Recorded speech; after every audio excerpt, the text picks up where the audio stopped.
धैर्य अपने आप में एक अद्भुत प्रसाद है मनुष्य को दिया हुआ। अगर पहला पत्थर जिस समय दशरथ मांझी ने उस पर्वत पे मारा तो लोग उस पर हंसे, लेकिन उसने धैर्यपूर्वक 20 साल पत्थर मारा तो पहाड़ को रास्ता छोड़ के खड़ा होना पड़ा कि तू आदमी है, तू जीत गया, जा। और मैं मानस भवन में खड़ा हूं, मैं फिर वहीं पर आता हूं, रामचरितमानस पढ़िए अपनी दादी के पास बैठ के, अपने दादा के पास बैठ के। राम का धैर्य देखिए। राम का धैर्य विष्णु का धैर्य नहीं है, मुझे क्षमा करें, भगवान है विष्णु, लेकिन वो तटस्थ धैर्य है। आराम से लेटे हुए हैं क्षीर सागर में, शैया बना के प्रेम पूर्वक, माता लक्ष्मी पैर दबा रही है, ऊपर शेषनाग का फन है, देख रहे हैं दुनिया में चल क्या रहा है, मूर्ख कर क्या रहे हैं, ये हो क्या नाटक रहा है। राम का धैर्य तो जीवित रहते हुए उसी व्यवस्था का धैर्य है। राम को प्रोवोक करने की एक हरकत दुनिया नहीं छोड़ी। पुत्र के रूप में सोचिए वो लड़का कैसा होगा, वो व्यक्ति कैसा होगा जिसका राज्याभिषेक होना जा रहा है और एक सेकंड में पता चला कि वन चलो कपड़े उतारो, अब ये वलकल पहनो, पत्नी को लो और निकलो। कितना कठिन समय। लेकिन राम राज्याभिषेक होगा, मैं राजा बनूंगा, इस पर प्रसन्न नहीं है, और मुझे वनवास मिल गया, इस पर दुखी नहीं है। यही राम होना, यही राम होना है। लोग समझते हैं जंगल में पोस्टिंग, लोग समझते हैं कोने में पोस्टिंग, लोग समझते हैं वहां काम करना है तो कैसे काम होगा, मेरे लिए तो पनिशमेंट हो गया। यही अवसर है जो आपको ईश्वर दे रहा है।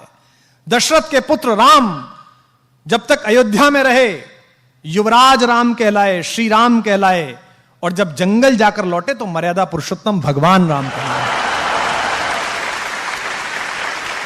इस पूरी यात्रा ने उन्हें भगवान बनाया, इस धैर्य ने उन्हें भगवान बनाया, और अद्भुत धैर्य है उनके पास।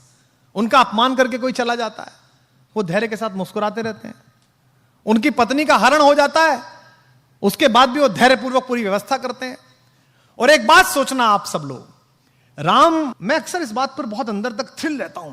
राम अयोध्या से चले, उस समय का सबसे बड़ा खानदान था वो। हिंदुस्तान में जो कुछ भी बड़ा था उन्हीं क्या पैदा हुआ।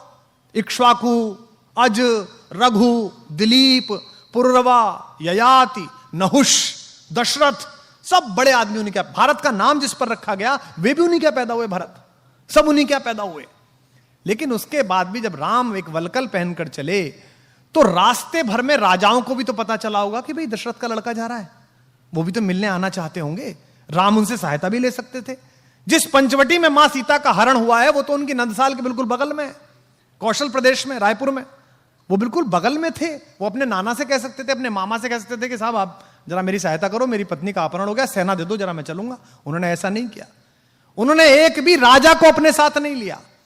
उन्होंने रास्ते भर आप जैसे और हम जैसे लोगों को साथ लिया। किनको? सामान्य वंचितों को, दलितों को। उन्होंने वनवासियों को साथ लिया, उन्होंने मल्लाहों को साथ लिया, उन्होंने मां शबरी का आशीर्वाद लिया, उन्होंने केवट को साथ लिया, उन्होंने वंचित सुग्रीव को गले लगाया, क्योंकि वो जानते थे कि जिस अनाचार से वो लड़ने के लिए जा रहे हैं वहां धनिकों की और राजाओं की नहीं, सदाचार की आवश्यकता पड़ेगी, वहां आत्मा की दीप्ति की आवश्यकता पड़ेगी। तो राम का यह धैर्य ही उन्हें विजेता बनाता है। भाई रावण को तो बाली हरा चुका था पहले, आपने कहानी सुनी होगी। रावण को तो शहसबाहु भी हरा चुका था। रावण कोई ऐसा अर्जेंटीना नहीं था, ऐसा ब्राजील नहीं था कि हराना मुश्किल था। उसको तो हरा चुके थे दोनों। बाली तो उसको अपने बगल में दबाकर और उसने किले की दीवार का चक्कर लगा दिया था बाली ने। जब हनुमान को बांधा है और हनुमान से रावण ने कहा कि तू मुझे जानता नहीं मैं कौन हूं, तो हनुमान ने क्या कहा? हाँ जानता हूं, वो बाली वाला, मैंने सुना था आपकी लड़ाई बहुत, परिचय मेरा आपसे। हनुमान ने क्यों कहा? ताकि उसका कॉन्फिडेंस लूज हो। लेकिन भगवान जब बाली और सुग्रीव के जनपद में पहुंचे तो उन्होंने बाली का साथ नहीं दिया, उन्होंने वंचित को चुना। वो उसके साथ खड़े रहे जिसका अधिकार छीना गया, जिसका राज्य छीना गया, जिसकी पत्नी तारा का बलात् अपहरण किया गया है, और उन्होंने बाली का वध किया। जबकि बाली भी उनका प्रशंसक था, उनका भक्त था। मरते समय बाण लगने के बाद प्रणाम की मुद्रा में बाली ने पूछा है भगवान से, मैं बैरी सुग्रीव प्यारा, अवगुण कवन नाथ मुहि मारा। मैं बैरी हो गया, सुग्रीव आपका प्यारा हो गया, मुझ में ऐसा कौन अवगुण था मुझे मार दिया? तो राम ने उसको उत्तर दिया कि अनुज वधु भगिनी सुत नारी, छोटे भाई की पत्नी, भगिनी बहन, सुत नारी बेटे की पत्नी, सुन सठ कन्या सम ए चारी। हे मूर्ख, ये चारों बेटी के बराबर होती हैं। इन्हें कुदृष्टि बिलो कहीं जो है, इन्हें गंदी दृष्टि से जो देखता है उसका वध करने में पुण्य मिलता है, पाप नहीं होता है। ये उसको उत्तर दिया उन्होंने भगवान। अगर भगवान की विजय अपने लिए होती, अगर धैर्य ना होता तो वो बाली को लेकर चल देते। बाली हरा चुका था, उन्होंने कहा नहीं बाली तू नहीं चाहिए, तू नालायक है, तूने इस छोटे भाई को मारा है, इसकी पत्नी का हरण किया, मैं तेरा तो वध करूंगा, ये वंचित है, इसे लेके चलूंगा।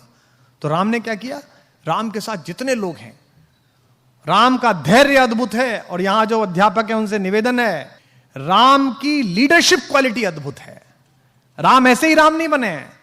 मत पढ़िए हिंदू होकर, इस परिसर में बहुत सारे इस्लाम मतावलंबी हमारे दोस्त बैठे होंगे और किसी जाति धर्म के लोग बैठे होंगे, कहानी की तरह पढ़िए और फिर देखिए कि राम जैसा लीडर कहीं नहीं है।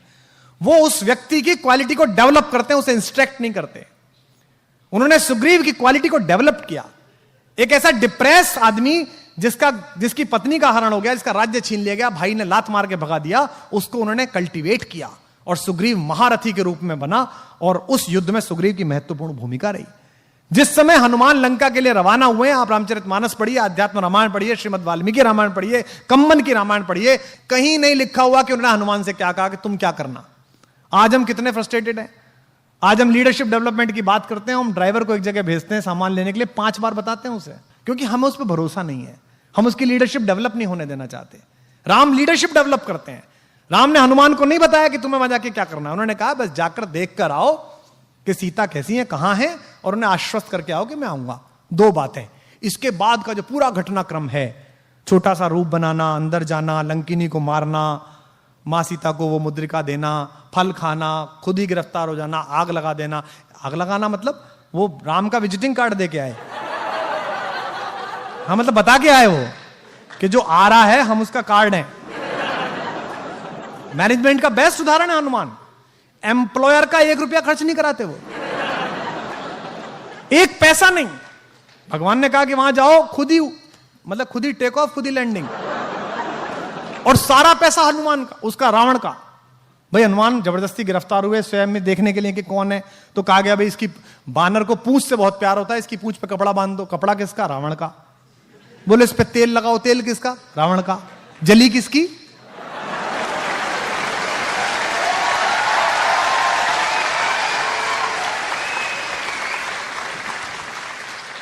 बेस्ट एम्प्लॉय, सर्वश्रेष्ठ व्यक्ति, कोई ना नुकर नहीं। भगवान राम के जीवन में जो 2 कठिन समय आए, उन दोनों में उन्होंने ही पार लगाई। उनसे कहा गया कि भाई मेरा भाई ये बीमार है, सोचो राम पर कैसी बीती होगी। भगवान राम के जीवन का सबसे कठिन रात वो है जब उनके भाई को मूर्छा आई। उस रात राम कितने भी ईश्वर हो, मनुष्य रूप में जी रहे थे। मन में ये तो आई होगी यार अयोध्या जाके क्या कहूंगा, पत्नी कहां अपहरण हो गया, भाई कहां युद्ध में मारा गया। ऐसे समय में हनुमान काम आए और हनुमान गए, वहां कंफ्यूजन हो गया कि कौन सी संजीवनी बूटी, मेडिकल स्टोरी ले आए पूरा। बोले भाई इसमें से देख लो कौन सी है।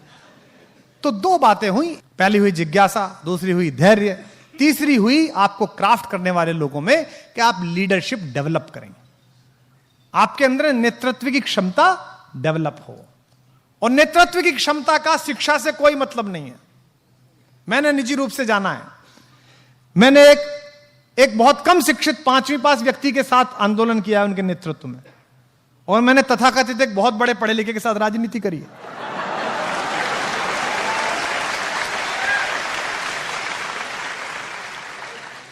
नेतृत्व क्षमता का पढ़ाई लिखाई से कोई मतलब नहीं है। नेतृत्व क्षमता पैदा करना आपकी आत्मा की शुचिता पर निर्भर है। आपको जब यह लगता है, राम को भी तो लग सकता होगा कि यार हनुमान में इतना तेज है, कहीं यही ना राजा ना बन जाए, कहीं इसकी आरती ज्यादा ना होने लगे। और हमारे यहाँ तो मराठी में एक कथा भी आती है, प्रथम नागरिक मराठी भाषी हैं, तो मैंने एक लोकगीत में कथा सुनी वहां कि भाई जब नल और नील पत्थर तैरा थे राम लिख कर, तो भगवान राम अकेले बैठे थे, उन्होंने सोचा कि यार मैं भी तैरा दूं, तो उन्होंने एक पत्थर को उठाया और छोड़ा उस पर, तो वो डूब गया। तो उन्हें लगा यार आसपास कोई देख नहीं ले कि हमारे नाम पे काम चल रहा है, और हमारा खुद का ही नहीं तैरा। तो उनके मुंह पर एक बड़ी लज्जा की, संकोच की रेखा आई। तो उन्होंने नल नील की तरफ देखा, तो नल ने कहा कि प्रभु आप छोड़ दीजिए, हम बना लेंगे आप। तो उन्होंने कहा चलिए मैं नहीं बनाता, पर तुम्हारा कैसे तैर रहा है, मेरा क्यों नहीं तैर रहा। उन्होंने कहा हमने पत्थर पर राम लिखा, यह अमर नाम है, ये भवसागर को पार करने वाला नाम है। आपने पत्थर को छोड़ दिया, जिस पत्थर को स्वयं राम ने त्याग दिया उसे कौन उबारने वाला है भाई।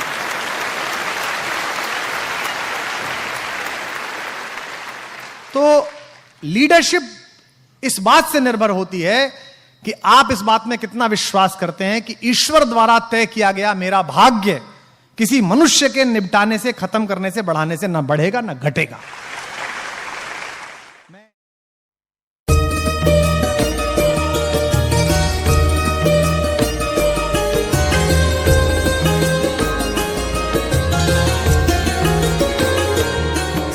भजे विशेष सुंदरम समस्त पाप खंडनम स्वभक्त चित्तरंजनम सदैव राममद्वयम् जटाकलापशोभितं समस्त पापनाशकं स्वभक्त भीतिभञ्जनं भजेह राममद्वयम्। राम राम राम राम राम राम राम राम राम राम राम राम राम राम राम राम।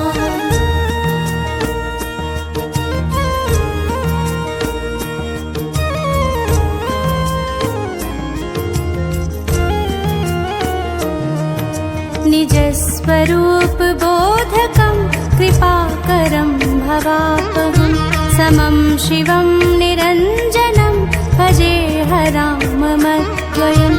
सह प्रपञ्चकल्पितं यनामरूपवास्तवं निराकृतिं निरामयं भजेह राममद्वयम्। राम राम राम राम राम राम राम राम राम राम राम राम राम राम राम राम।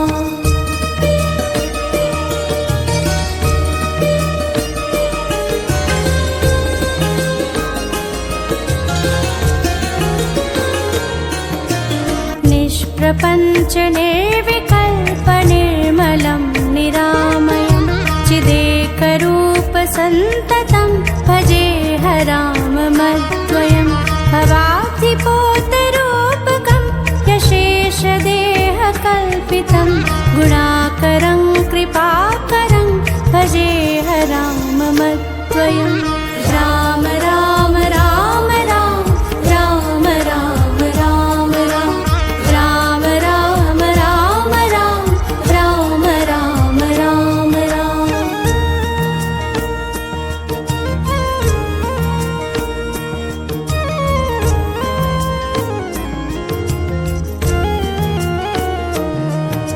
महावाक्यबोधकैर्विराजमानवापदे परं ब्रह्म सद्व्यापकं भजेह राममद्वयम्।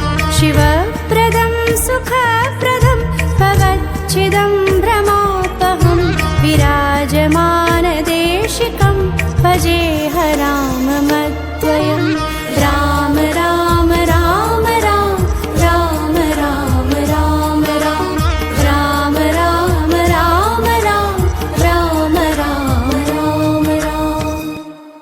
रामाष्टकं पठति यः सुखदं सुपुण्यं व्यासेन भाषितमिदं शृणुते मनुष्यः। विद्यां श्रियं विपुलसौख्यमनन्तकीर्तिं सम्प्राप्य देहविलये लभते च मोक्षम्।